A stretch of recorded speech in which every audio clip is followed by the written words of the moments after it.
and welcome to QI, the panel show where fortune favours the brains. Tonight's show is all about luck and loss, so without further ado, let's meet our lucky losers. The fortunate Sandy Toksvig. The fortuitous Danny Baker. The jammy Jeremy Clarkson. And Mr. Jinx, the Jonah Alan Davies.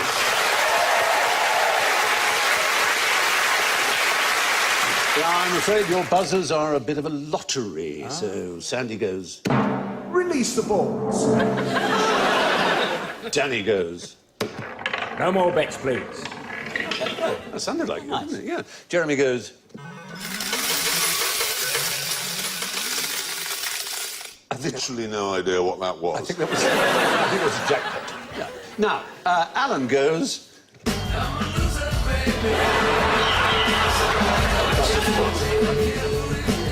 Now, being as this is the Lucky Losers show, whoever gets the lowest score wins. Well done, Ellen. Well done already. Congratulations.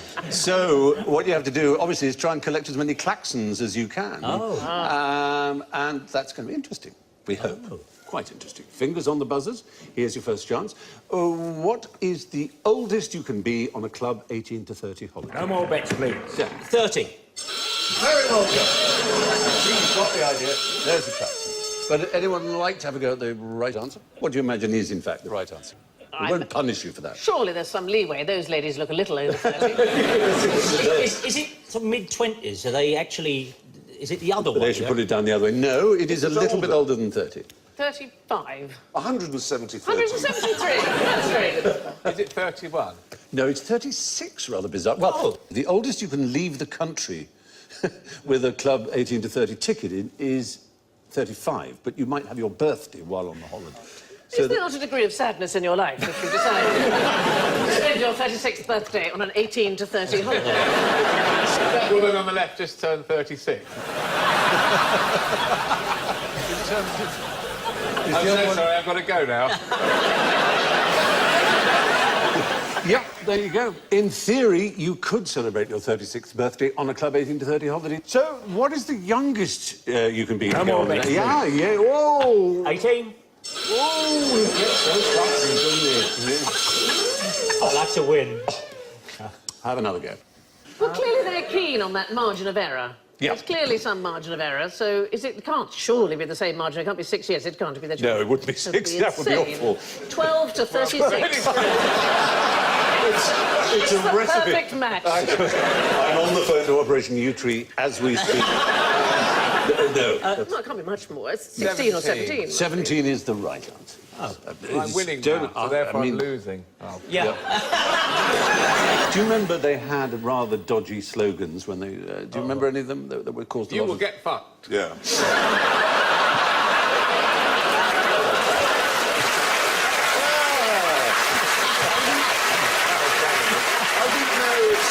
Would you like to catch chlamydia?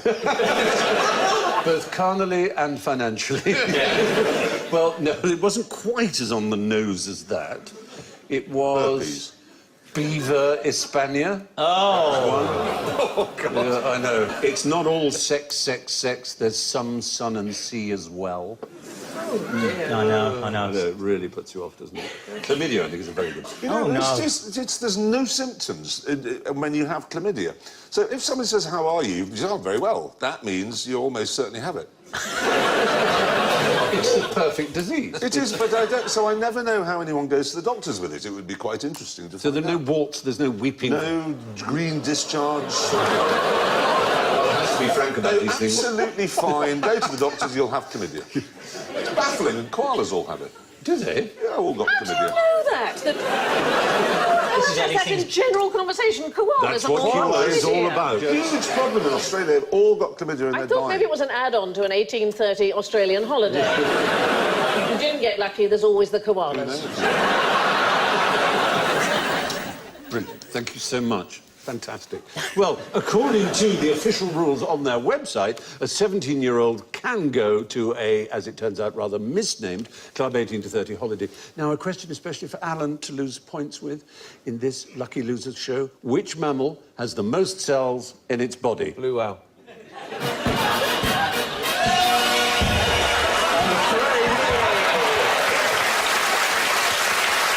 It does. And you get a lot of points for that. It's the blue whale bonus, and you get points. And what do points mean? Right. Bad surprises. Yeah. No, it does indeed have the most cells because it's the largest animal. And the larger the animal, the more the cells. But you can claw your way back if you could tell me to the nearest trillion how many cells a human being has. It's a certain trillion. 2. Oh, it's a bit more than that. It's 30 trillion. Is it? Yeah. What if you were a fat blue whale? Then you'd have more. Well, no, that's a human I'm talking about. A blue whale would be 2,000 times more cells. Oh, I see. So you would think, because it has more cells, that blue whales would have more cancers, or at least have a greater number of them, because it has so many more cells. And in fact, it has fewer than we do. And nobody knows why. Well, it doesn't smoke. It's obvious reason. There is that. But it's known as Peto's paradox. Do they die of cancer, whales? All mammals can get it. People who've had cats and dogs will know it's a very sad thing. But, you know, all animals get cancers. Oh. So 5 points available, 5 minus points, I should say. If you can tell me what species of whale that is there. Blue. It's not blue, actually. We should have offered you a blue, but in fact that is a... Is it a sperm? Thin. No, sperm are the ones with a big Hump. big... Fin. It's a hump. It's a humper. Yeah, Oh, humpback. sperm's got the big head that Yes, fills... huge, filled with stuff. spermaceti, yes, with a milky substance in its head. But to this day, we don't know what it uses it for. It's the general theory is it's something to do with the huge depths it goes down to.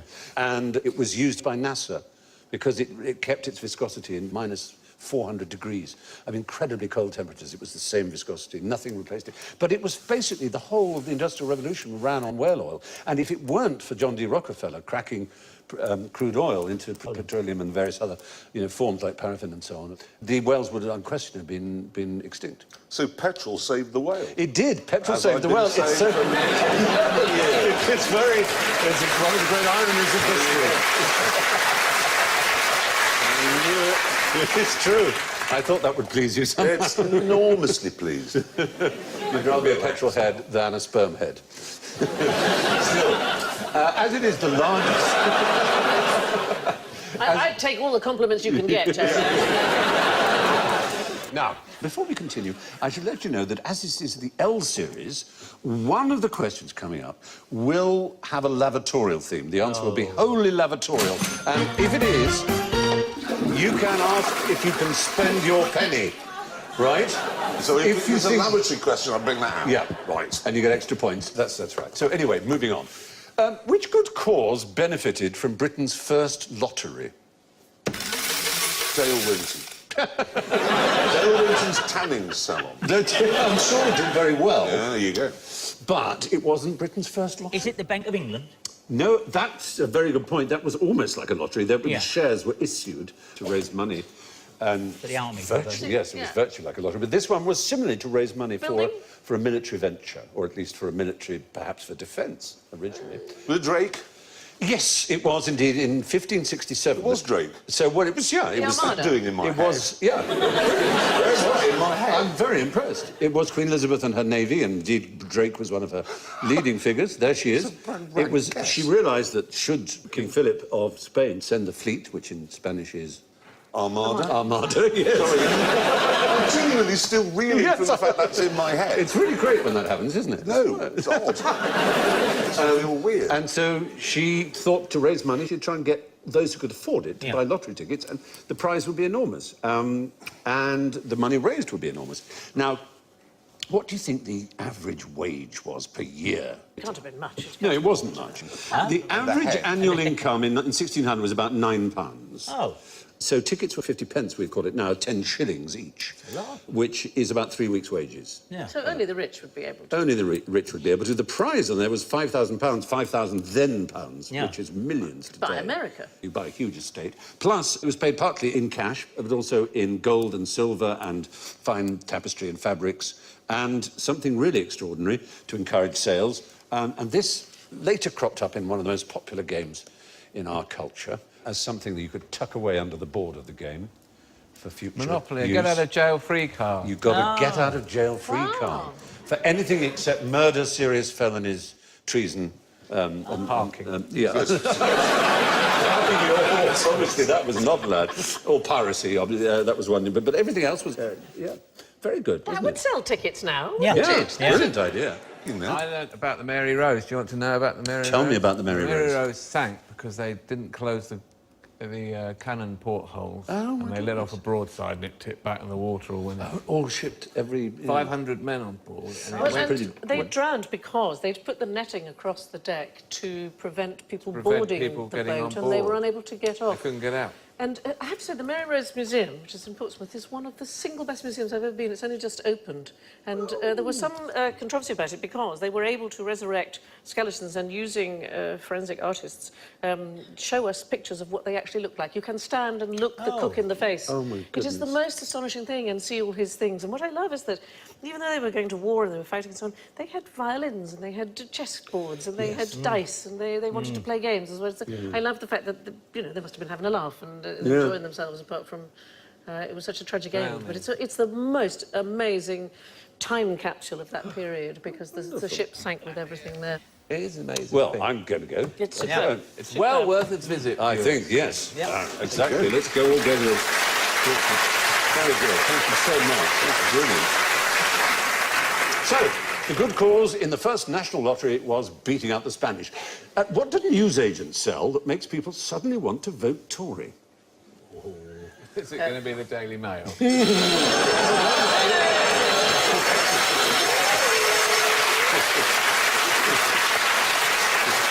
Which makes me want to vote communist. Will you get one for the Daily Telegraph as well? Well, you probably might, yeah.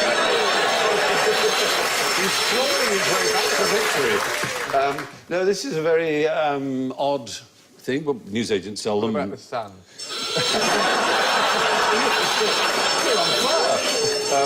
This is not a newspaper, I would now say, but it's something newsagents sell. They sell something that makes you want to vote Conservative. Well, it does if things turn out well after you've bought this particular item. Okay. So we're really back to the last question. Is it a lottery ticket? It's a lottery ticket. If you win the lottery, many Labour voters who won the lottery said they changed their mind and were now Tory voters. What a depressing comment on humanity. Perhaps even more depressing is that the American therapists have a name for the syndrome, which is sudden wealth syndrome, which is presumably what they suffer from whenever they name a syndrome. They make money by deciding you have a syndrome. That's a really boring name for it, though. Couldn't Sudden they come up with wealth. something You else? think so, yeah. But these are the same people who said that if you lose someone you love, they die, and you are still...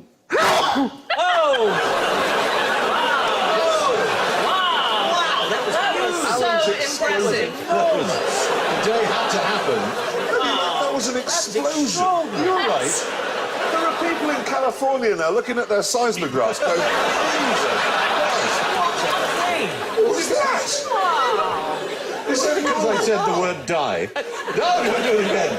So sorry for Sorry, no, it's fine. It was a revolting thing about psychologists who basically said that if someone you love dies and you're still inconsolable with grief 6 months later, that is a mental condition. It's not What's health. that called? Just 6 months later, it's called, dead it's person called syndrome. grieving.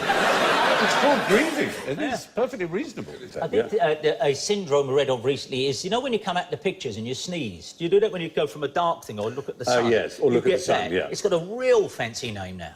I've never sneezed when walking through the dark. Is that not? You don't suffer from it. Don't mock people Well, you who don't do. go, presumably, you don't go to matinees, you go to evening performances. So it comes out and it's dark, but it's from the dark into the light. It's a syndrome.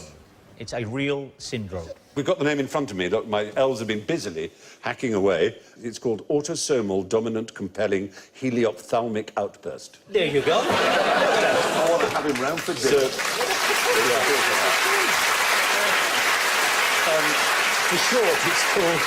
For short, it's called Achu syndrome. But we're still with lotteries. This is more astonishing. I mean, what a coincidence. In 2001, guess who won the Zimbabwe Banking Corporation's jackpot? No. Mugabe. It was Robert Mugabe. odds against that? I mean, Wow, lucky man. yeah, lucky, lucky, lucky. Anyway, less fortunate was Clarence In Action Jackson. The name tells it all. He won in 1995 5.8 million on the Connecticut lottery. And Didn't get it. failed to turn up. Pick it up. The collect by date passed, and they wouldn't pay out. He tried to sue, and he lost. Very sad. And there was a woman in 1980 called Maureen Wilcox who chose the correct winning numbers for both Massachusetts and Rhode Island. Unfortunately, she He was burned as a witch. No, she played the Massachusetts numbers in Rhode Island. No, the odds against that were just 30 trillion to 1. Quite.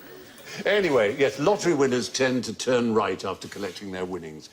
What's the most disgusting thing a Liberal-Tory coalition has ever done? Well, I think you've got the photo right there.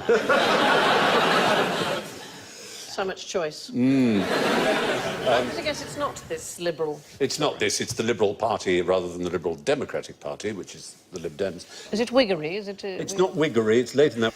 100 years later, roughly. 1890s, Is in it fact. something to do with sewers? It's in your favourite city, Birmingham, where the bull ring is. It's not sewers. Is it something to do with Thomas Crapper? No, it's nothing to do with it. It's not spend a penny is not. answer. It's eating something in public In Birmingham? in Birmingham. A Liberal person ate something in Birmingham in the 1850s. A group of Liberal It's getting people. closer and closer. It was a scandal that rocked the nation. It wasn't dog shit. It was A dog. A dog. Oh. They ate a dog. Not only did they celebrated their victory. That was not a real headline. No, we did. we did mock that one up, I grant you. But the top bit is correct. Birmingham Gazette, Yeah. proprietors Birmingham Gazette Limited, largest sale with one exception of any provincial morning newspaper. I love that, with one exception. I'll grant you that, yes, there is one Why exception. don't they just put second largest? Birmingham, the largest. So they ate this dog. Not only that, they hanged and roasted it, and portions of the dog's limbs were used to create fun by some of the men rubbing them over the faces of their companions. Oh. But a few days later, the Birmingham Gazette was scooped by the Birmingham Post, still going, I think, which revealed that one of the men involved was a Tory. So, in fact, it was a coalition disgrace. Why did they do this? To celebrate, they were obviously drunk, I suspect. They were councillors who'd Yeah, won no, a but victory. there's drunk and there's... That's really unpleasant. I've been drunk many times, and I've never looked at my dogs and thought, Or your neighbour's dogs. You've had a kebab come. Did you know that how disgusted you feel about something, so how disgusted you might feel about somebody eating a dog, will reflect on your political inclinations? So Conservative people are more likely to feel repulsed by things than Liberals. And it's something to do with your physical reaction to something, so it'll tell you something about what kind of political persuasion you are. that's how I know I'm so liberal. Because I'll eat anything. You've never eaten a dog there? That's very odd. No. Well, they're As far like as you most know. meat eaters, they're not very tasty. Well, you shouldn't eat anything that's more than 2 from the sun anyway, and a dog eats meat, so you shouldn't really... Exactly, meat eaters are not good. I mean, those who do eat meat, they eat vegetarians. We eat cows and sheep. You're a vegetarian, aren't you? I ate fish. I could still eat you. Technically, I could eat you. Yeah. I'd leave the I think we'd hair. have to have a vote. Now, this next question is even more incomprehensible than usual. So I thought I'd spice things up by getting you all to wear hats. Could you pass that to Jeremy? And you can have that. And yours, you'll notice, says leader. And you can I have have a the fez. largest head Thank in the you. world. It And won't- you can have a No, nice it's- straw boat. It's extraordinary. You do have a large head. Enormous head. Elmer Fudd.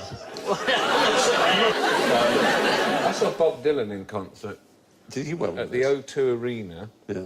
and he doesn't have screens on, so you can't, he's only this size, and he wore a 10-gallon hat for the whole thing, and he never spoke. So it could have been anyone. Right, OK, here we go with this question. What do Amy Freeze and Larry Sprinkle have in common with Dee Whedon and A.J. Splatt? Is this some Are these dark real part people? of the internet? It's a real thing. It's not a dark part of the internet. It's a joyous part of real life. They're real people. Whedon and Splatt are both Australian urologists. Ah. And in other words, they cover splatting and being weed on. Well, not necessarily being weed on. But sorry. And Amy Freeze and Larry Sprinkle are American Chefs. Antifreeze manufacturers. Ice cream. Garden sprinkler. Meteorologists, weather forecasters. So it freezes, you get a I sprinkle don't of rain. believe that's their real name. It really is. Now, what is the name for people having jobs that come after their names? So if you were a baker, say. Yes, exactly. I don't know the. I don't know the. My term. dad was a clerk. And your dad, exactly, that would do it. Yeah. It's called nominative determinism. It's called nominative or onomastic determinism because it's you're determined by your name. I've always been interested by this because there was a family many, many years ago and they were called the Gauntlets. And they christened their son Victor. I knew Victor. He ran Aston Martin. Exactly. He was destined to run Aston Martin simply because his parents had christened him Victor. If they'd called him Stan, he would have been a plumber. You see it all the time, where somebody called Fotherington's Major Fortescue has always got a sandwich shop in Fulham, whereas somebody called Ron Twat is a builder from somewhere. And it's very simple names tend to... I know Ron Twat. Do you? Very good builder. Surely Ron Twat should be a gynaecologist. Surely. Now you can see... Ron Twat. Dennis Norden, when he used to write with Frank Muir, when they were writing their scripts, they used to get bored and come up with improbable TV shows. And the best one was, by day, she dispensed justice on the streets of LA. By night, she was queen of the music halls. Join us at 8 for Tara Raboom, DA. What a great show. Tara Raboom, DA. Oh, that's brilliant. I love it. That was my favourite one of those. Well, some examples you might know. They're called aptronyms as well because they're apt names. Mark Avery, where would he work? Well, no, that's a bit too specific. Cambridge. He's of the Royal Society for the Protection of Birds, yes, very good. The poet Wordsworth, when you think about it, he went to Cambridge to read mathematics, and he probably thought, well, I'm called Wordsworth. Words. Stephen, why am I wearing this hat? Well, you'll see. You're the leader. You've got to have a way of indicating your leadership, and you're the leader. I did a programme years ago sailing around Britain with John McCarthy, and we had to go and be fitted for life jackets at Crusader life jackets, and they were fitted, and I promise you I've still got his card, by a man called Will Drown. It's just fantastic. It's just bliss when it happens.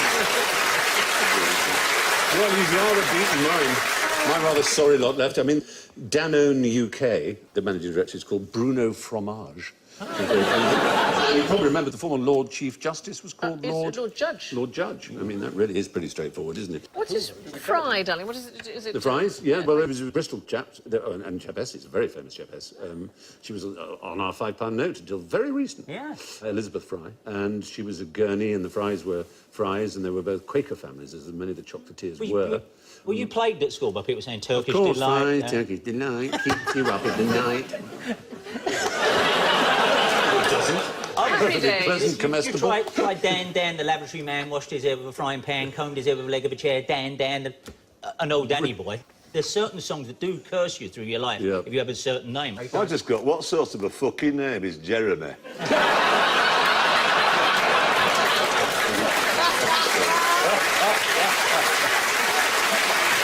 Just a couple of nominative determinism facts. One is this fellow called Robert Lane, who was a New Yorker who, for various reasons, decided to give his sixth child the name Winner, and his seventh and last child, rather unkindly, Loser. Some kind of extraordinary experiment, but it at least reversed the effect you might expect. And Loser Lane, known as Lou, went on to become a pillar of the NYPD and probably arresting his older brother, Winner, who was arrested for burglary more than 30 times. So it didn't work at all. Now, if I told you that two of our biggest fans are called Joyce Baker and Amanda Pastry, what do you think you might have handed out to you? Is it cake? Well, it's not cake, actually. It's biscuits, so you can help yourself. You have to eat them Well, all. it's nice, but mildly disappointing. Yeah, you've got to eat them.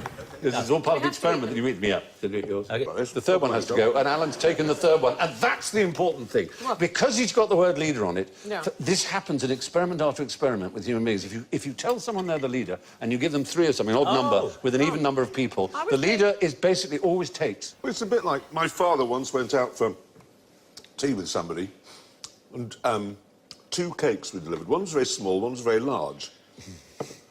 And the chap just leant over and took the large one, and my dad said, if that had been me and I went first, I would have taken the small one. He said, well, you've got it anyway, so what are you complaining about?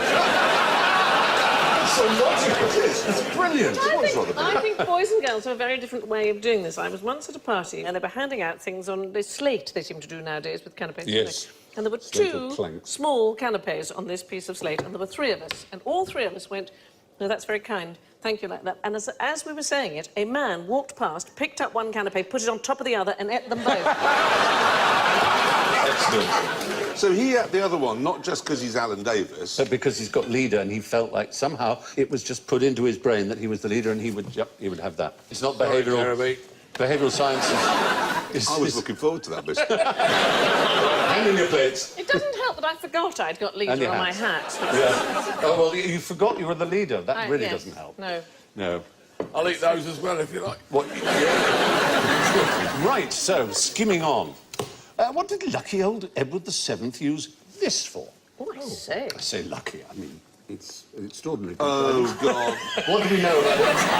No, quite wrong. He didn't poo on yellow silk. No, I thought You thought it lifted up into it was a... Mark Commode. Yes, I did. Is I it thought sexual of some kind of It sex? was sexual, yeah. It's sexual. I'm not going to say on television, frankly. I'll just be in trouble. Well, no, you won't. I mean, it's not... I mean, it's... Well, I will a bit. Yeah. For what I've got in mind, if I say...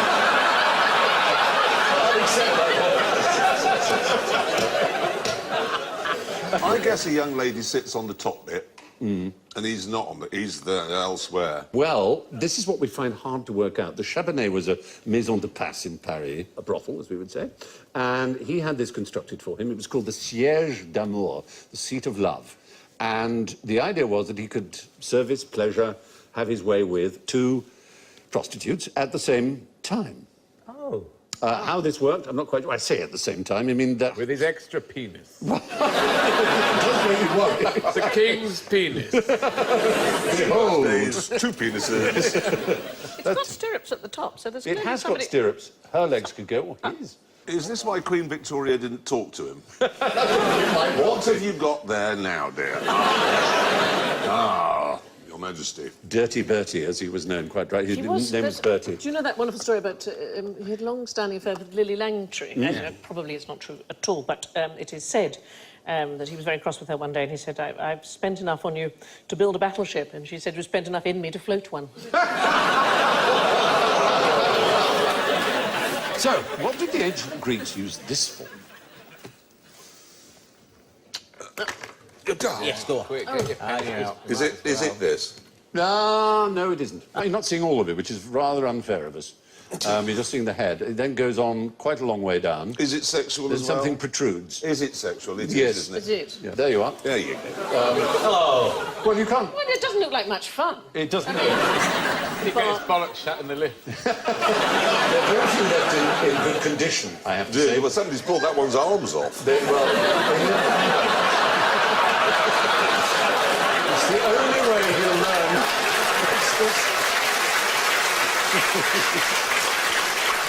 The only way he'll learn not to play with himself. See, these were called Hermes, as in Hermes, the god. And these were little pillars, or large pillars in some cases, with a phallus on them, and they were rubbed in oil. And then, as you passed one, you'd give it a good fondle. There you are, another one there. Oh. To give you good luck. And where's it from, darling? Where's it? It's Greece, in the great period of Greece, if you like. In fact, during the Peloponnesian War in about 415 BC, there was a terrible incident known as the mutilation of the Hermes, when they were at war with Sparta, the Athenians, and every single penis had been hacked off. Yeah. And they blamed this on their disastrous expedition to Sicily a little later. It's very, very Well, it sad. changes. I mean, that period of history, the discovery that the penis has anything to do with reproduction, changes everything. There's no It is the natural most- reason to suppose that the predisposition to pop it in a snug hole somewhere, which is what all humans and animals, we can observe animals doing, and humans have the same predisposition. The idea that 9 months later the thing that Yeah. pops out of you is Connected connected to it Are is you not saying a until the rational one Greeks at all. nobody had worked that out? Oh, there are plenty of cultures that hadn't worked it out at No, all many until cultures, they in were fact, you get mostly told. goddess cultures prior to that, where the woman is revered because she's the one who's producing Yeah. the new child, and, No one and knew the, the men suddenly go, "Whoa, it's something to do with me," and that ruined the world, actually. Very good. Now, what's the worst thing you can do with a gimpy? Gimpy. Remove her leaf? Well, that would... she would be upset. It's wipe your bottom. You've missed your spend a penny chance. Does it do something? Does it make it poisonous or something? Does it do something dreadful to you? I think poison it's kind of poison, but it's sort of worse than that. Is it full of bugs that crawl up your It's bum? like, imagine a stinging nettle turned up to the absolutely unbearable max. Why would you wipe your bottom with it? Just Well, because it looks a bit like a leaf. Oh, that a would be dock safe leaf to. type thing, I see. Yeah, dock leafy sort of thing. It's from Queensland, and it has one of the most vicious stings in nature. A brush against it feels apparently like being burnt with hot acid and electrocuted at the same time. Ooh. According to one account, a soldier in the bush in the Second World War was caught short and picked the wrong leaf and found himself in so much pain that he shot himself. That is a serious... I mean, just the agony of it. One of the first mentions is from 1866. A surveyor reported that his pack horse was stung, got mad and died within 2 hours.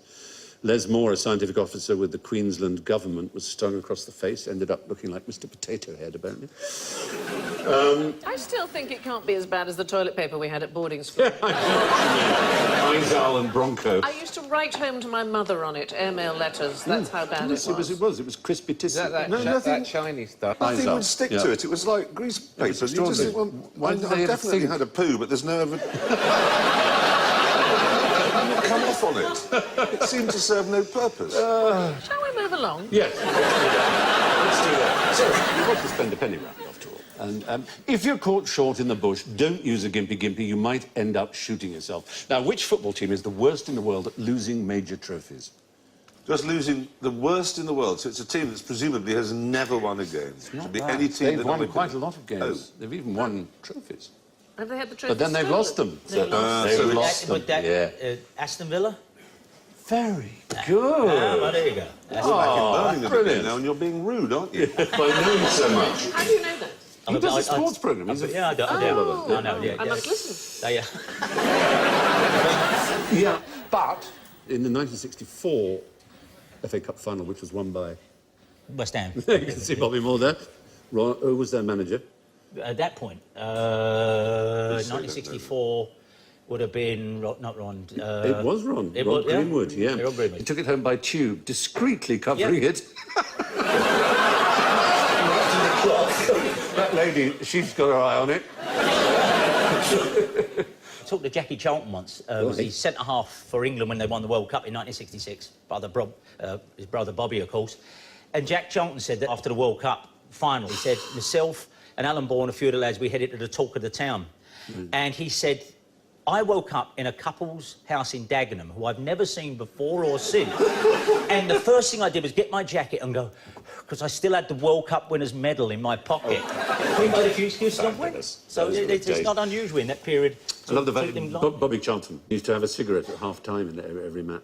There's a wonderful ladies' football team called the Dick Kerr Ladies, and the Dick Kerr Ladies existed for years and years. In fact, during the Second World War, they were the most popular football team, and there was a woman who used to play for them who smoked Woodbines while playing. Well, Ron Greenwood had good reason to be worried, and that's the point. Football trophies do have a history of going missing. And Aston Villa seem to have been more to blame than anyone else. In 1895, their FA Cup was stolen from the window of a sports shop in Birmingham. And 63 years later, a man called Harry Burge confessed that he had been the man who'd stolen it, and he'd melted it down and made counterfeit half-crown coins. Wow. The second major trophy to have been mislaid by Aston Villa was the European Cup in... What year did they... 1981. Yes, they mislaid it in 82. Two members of the... 1982. it would have been, yes. Two members of the team decided to take the cup to a darts match where it disappeared.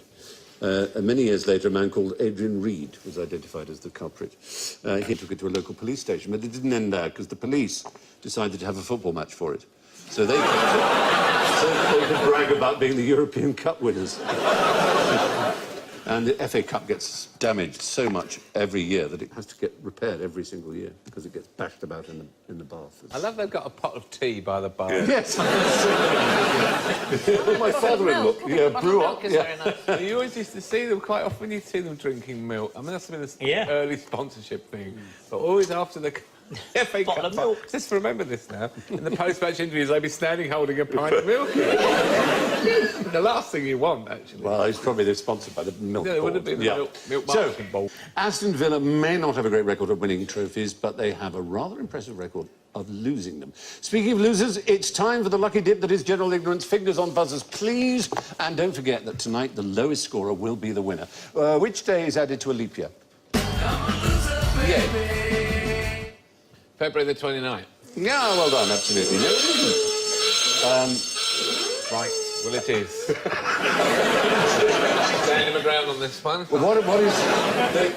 They squeeze into the middle of February and add an extra 24th, so then the 24th becomes 25th, 25th becomes 26th, 26th becomes 27th, 27th becomes 28th, 28th becomes 29th. The reason for that is that the Roman calendar was divided into three. The calends, the nones and the ides, and when it came to discovering, which they did, that a year was actually not 365 days, but 365 days and a quarter, they added it into one of those calendar series. Now, you may say this is just ridiculous. They added 29, but they didn't. And in fact, the proof of this is that in Denmark, the day on which a woman is allowed to propose to a man is the 24th of February, not the 29th. So there's an extra day. That's the reason. There's an extra day in the middle of February that, apart from Denmark, nobody else has noticed. Well, the Catholic Church did until the 70s, so it was St. Matthias's Day. So vicars would go, no, it's the secret day today. Yeah. St. Matthias's Day was the 24th of February, but on leap years it was the 25th. I was with you, Alan. Yeah, I know, quite. But it's good, because he got his extra points. Yeah. You did? Yeah, you don't lucky forget that. bastard, as So, it turns out. the day you add for a leap year is actually February the 24th. In which year did World War II begin? No more bets, please. Oh, yes. 1939. Well, now there, well done. Coming up on the rail. Yes, absolutely. Overuse of the whip. I just want to make sure it's working. Yes, he's still winning. 39. He just said that. I know. It doesn't work I was twice. just waiting It's a to nice hear thought. why it wasn't. Well, that's a very Anglo-Franco point of view. Certainly it's when the British and the French joined the war, but before then, the Germans had been at war with other countries, and the Chinese had been at war with the Japanese.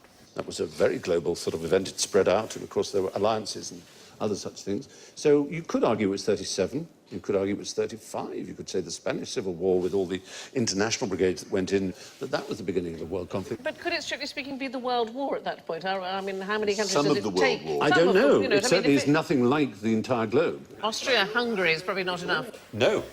My father was an MEP, along with Otto von Habsburg, who, had things been different, would have had much more power. My father was watching the football in the common room at the Parliament, and Otto came in and said, "Who's playing?" And my father said, "Austria-Hungary." And he said, "Oh, against whom?" So Britain joined World War II in 1939, yes, but it had been going on since at least 1937, and arguably since 1935. Could you beat a T-Rex at arm wrestling? Yes, easily. Yes, easily. I finally got one. Well done. Oh, even the word easily you got. Either that's the fastest typist in the world, or I was bang on. I get double points for both. That's words. really very good indeed. No, it may be that in relation to his body, the T-Rex's arms look rather spindly and puny. In fact, they're enormous and powerful, and they are able to lift equivalent to about 400 pounds, whereas the average human could being get would be to it. about 150 pounds. That's the Yeah. trouble. Plus, I did once lose an arm wrestle to Boris Johnson. Did you? Yeah, lost. Can you believe that? I thought he was all blubber. He's a horse. He's Turkish. You've got Turkish blood in him. hugely Low centre of strong. gravity. We were in a Turkish bath at the time. So you were in a Turkish I wasn't bath. in a Turkish bath. I was just arm wrestling him over who'd vomited most in an F-15 fighter jet. How manly is that? Yes, I went in a Jaguar, and Hugh Laurie went in one as well. And Hugh is the butchest man you've ever met. He's just extraordinarily athletic, natural athlete. And we each got on this aeroplane. He looked at me, the squadron leader, as he belted me up and said, yeah. Oh, OK. And I thought, of course, I'll be the one who throws up. And Hugh would be flying, so Hugh would look at me and go, ha, ha, ha. Hugh threw up for the entire journey. And I was completely fine. But the bad bit was when we landed, and I said to the squadron leader, I said, when you were just belting me up, and you looked at me and you went, yeah, OK. What was that about? He said, oh, I didn't want to worry you. He just said that if we had to, you know, use the ejection seat, your kneecaps would have stayed behind. Because my legs were just perched. You would have the same height. Exactly the same. In a Hawker Hunter, I would have shot out and the lower half of my legs would have remained in plane. Because it's a bomb underneath you. It's just, yeah, not a chance. There you go. Anyway. God, I was sick. I was supposed to be dropping a laser-guided bomb. and I had these 3 screens, and you have to... This was a and I dream. kept- yeah, I kept vomiting all over the screens. And so and I missed not just the target, but all of North Carolina with my vomit. I have no idea where it landed to this day. I was sick a lot into their machinery. Well, despite having mimsy arms, tyrannosaurs were very strong indeed. What is the length of an Olympic swimming pool? No more rights, please. 50 metres. 100 metres. Whoa, 50 metres now. It is counted as 50 metres, but it isn't 50 metres. 50 metres. According to the Fédération Internationale Natation, de Natation of Swimming, Those bastards. the Olympic swimming pools are oversized by a centimetre at each end. Why? So you don't bash your ankles when you do that spin-turn No, thing? it's not that. What do you need in order to have an Olympic race? A winning tape. Well, you need a lap counter and you need something that makes sure that the guy has completed the lap or the sensor. girl has completed but the sensor pad. At each lane, you need one of those, which is a That they have to touch centimetre it? at each end. What about peeing in the pool? Is that considered a bad thing by Olympic swimmers? Oh, it is bad. It's very bad, isn't it? Pooing's right out, but... I think it doesn't mean with the chlorine, it mixes with the chlorine. Well, Olympic swimmers are perfectly happy to do it and perfectly happy to admit that they do it. And Michael Phelps, of course, the greatest Olympian of all time in terms of his medal haul, the old bucket hands himself. Oh, Pissy Phelps. He says, yeah. He says, everybody pees in the pool. It's kind of a normal thing to do for swimmers. When you're in the water for 2 hours, we don't really get out to pee. Chlorine kills it. 2-hour races he's been in. No, but they do actually practice. Well, the fact is, an Olympic-sized swimming pool is actually 2 centimetres longer than you think. And full of piss. And full of urine. How old do you have to be to go on a Club 18 to... Oh, that must mean that we've come to the end of the show. Let's look at the scores and see who's tonight's lucky loser. Well. The clear, outright, and extraordinary winner with an amazing -23 is Danny Baker.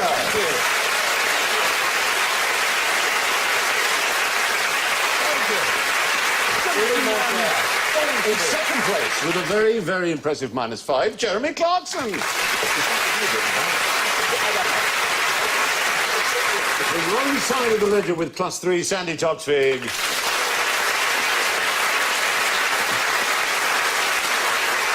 But the Joker in a pack of 52 cards. Yes, +52 for Alan Davis.